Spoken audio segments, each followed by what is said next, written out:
कक्षा 10 exercise 1.2 question number 2 सिद्ध कीजिए 3 + 2√5 एक परमेय संख्या है।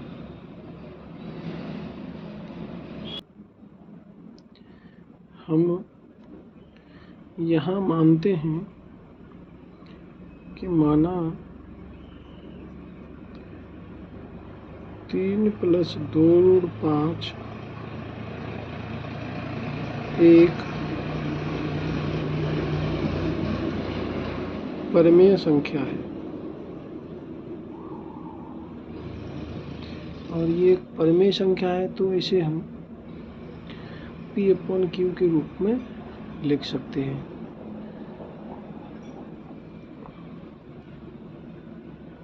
अतः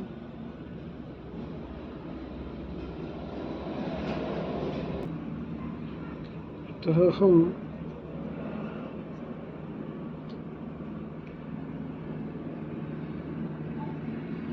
सहअभाज्य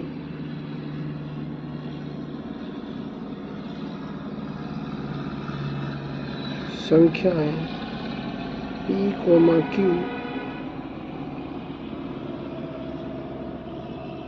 ज्ञात कर सकते हैं।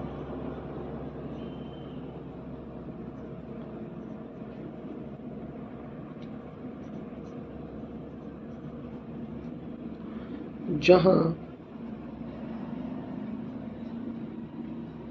Q बराबर नहीं है 0 के, तो हम इसे इस रूप में लिख सकते हैं कि 3 + 2√5 बराबर P/Q। यहाँ 3 प्लस में है, उधर ले जाते हैं माइनस में, तो 2√5 बराबर P/Q -3 और एलसीएम लेके हल करते हैं इसको, तो 2√5 बराबर P - 3Q/Q। ठीक, आगे 2 का √5 में गुणा है, इधर लेके जाएंगे भाग में हो जाएगा, तो √5 बराबर P - 3Q/2 गुणा Q। यहाँ 2, 3, P, Q पूर्णांक हैं। क्या है? पूर्णांक हैं। और जब ये पूर्णांक हैं तो या इसलिए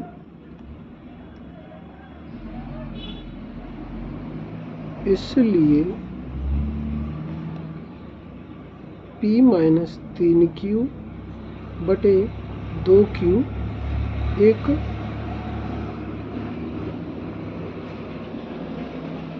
एक परमेय संख्या है।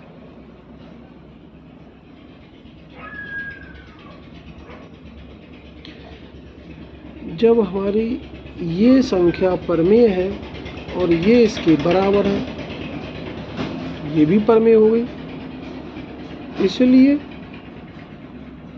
√5 भी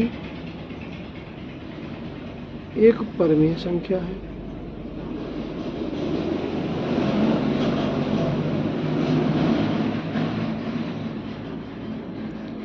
√5 भी एक परमेय संख्या है, लेकिन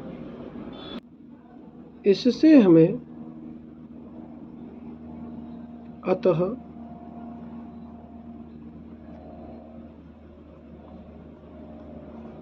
इससे हमें कहे कथन का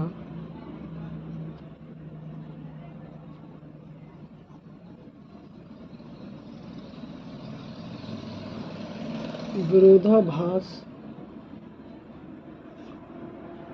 प्राप्त होता है।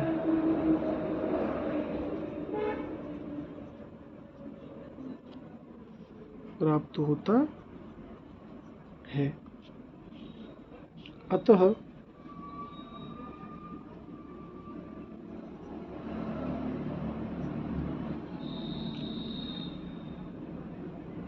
तीन प्लस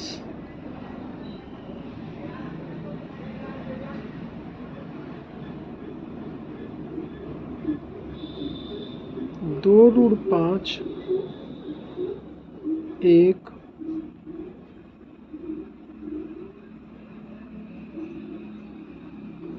अपरिमेय संख्या है। तो यहाँ हमने क्या किया है, पहले माना है कि 3 प्लस 2 रूट 5 एक परिमेय संख्या है, और जब हमने इसको परिमेय संख्या माना है तो हम इसे P/Q के रूप में लिख सकते हैं। और ये जो है सह अभाज्य संख्या है, P और Q मानी है हमने, और जहाँ Q बराबर नहीं है 0, क्योंकि परिमेय संख्याओं में Q बराबर 0 नहीं होता है, यानी हर जो है वो हमारा 0 नहीं होता है। इसलिए हमने 3 प्लस 2 रूट 5 बराबर P/Q किया है। और यहाँ 3 प्लस में है, बराबर के दूसरी साइड लेके गए माइनस के, और हमने यहाँ एलसीएम लिया Q एलसीएम लिया, तो Q से Q में डिवाइड करेंगे 1 बार, और 1 से P पे मल्टीप्लाई करेंगे तो P होगा, और 1 से P में डिवाइड करेंगे तो 1 से Q में डिवाइड करेंगे तो Q बार, और Q से 3 में मल्टीप्लाई करेंगे तो 3Q। अब हमने यहाँ माना था कि P और Q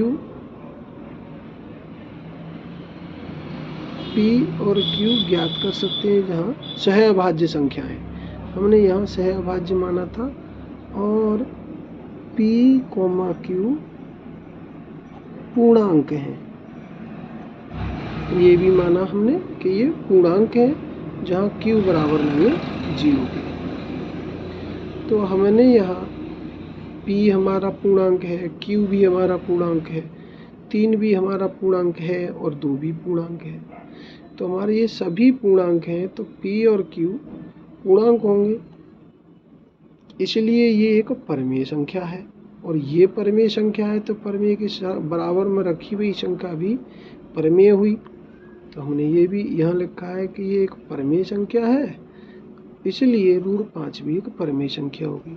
लेकिन हम जानते हैं कि रूट 5 एक पूर्ण संख्या नहीं है, अतः इससे हमें कहे कथन का विरोधाभास प्राप्त होता है कि रूट 5 एक परिमेय संख्या है। अतः 3 प्लस 2 रूट 5 एक अपरिमेय संख्या है। धन्यवाद।